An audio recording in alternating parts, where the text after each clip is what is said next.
Thank you. Well, Bob Richards is here to talk movies on a Monday morning. Lots of movies. Lots of movies, and surprisingly, though, it's an older one that's still making big numbers, right? Yes, it is. People are going in droves. The big news at the box office is the Lego Movie's #1 again, and is the highest grossing film of 2014. It added $31.5 million and has made $183 million so far.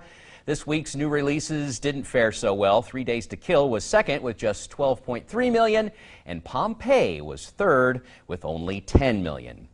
3 Days to Kill is a fairly standard action film. It's not great by any stretch of the imagination, but it isn't nearly as bad as I thought it would be. Kevin Costner's actually pretty good in his portrayal of a tired, badass CIA agent who just wants to spend time with his wife and kid. His moments with Haley Steinfeld are touching and real. The action, while stretching the limits of believability, is well-paced and involving. The film is not without its problems. Johnny Depp's fiancée, Amber Heard, is the weakest spot and is almost a cartoon.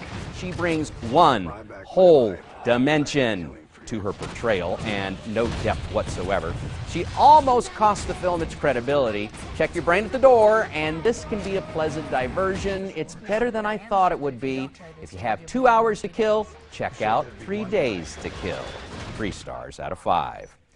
In Pompeii, nothing really happens except for a giant lava flow of melodrama until about an hour into it. It uses the Titanic formula. She's royalty, he's a slave. His abs grab her attention, so naturally they fall in love.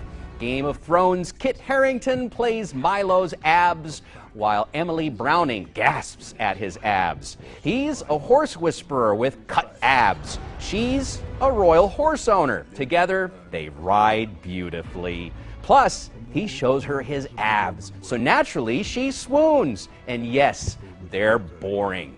Kiefer Sutherland's abs aren't nearly as amazing, plus he's old enough to be her father, so she's repulsed. Kiefer makes an ass of himself with a bad accent and worse behavior. I wondered, why is it that these are Italians, but they all speak with English accents?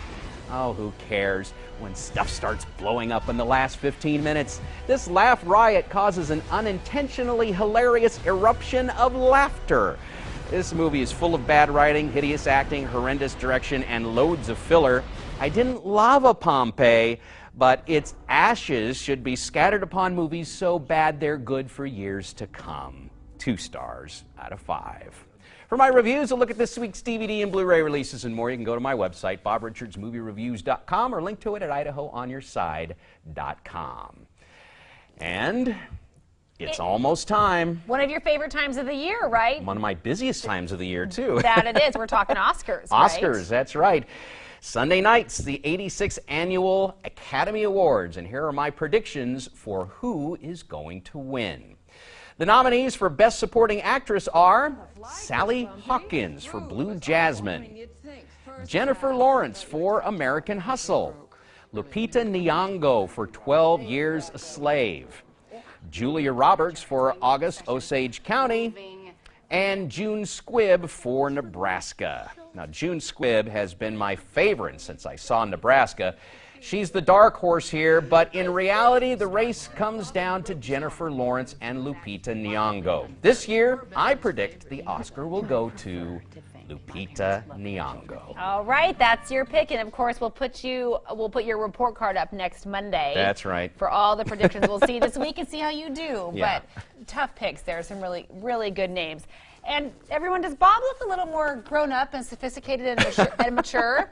It's probably because he's a published author. Yes, I am. Now, so excited. So Andy Lampman and the In-Between Plays has been your labor of love for the last several years, right? About 8 years it's taken me to write it, because I've been doing a lot of other things, too. Well, of course, and it's published now, though, so tell us quickly about it, and if folks want to check it out. Well, it takes place in Idaho.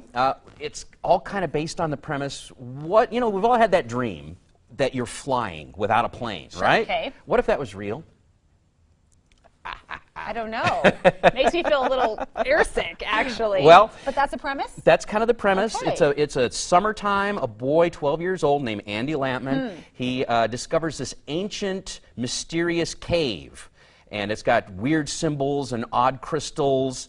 And this all kind of leads into exploring another world. He's with his best friend and her brother, and it's quite an adventure. It's one that's kind of geared for young adults, we call them. Okay. You know, 12, 10 years old, Sure, and up. Every adult that I've had read it so far has thoroughly enjoyed it. How fun. And of course, it is set in Idaho, or it begins in Idaho. So that's kind of right. fun. It's got the hometown tie. So you can find it on Amazon if people are interested. That's correct. And they can also download it to their Kindle. They right? can, yeah. That's really cool. All right, Bob, thank you so much. We'll look forward to your next Oscar pick tomorrow.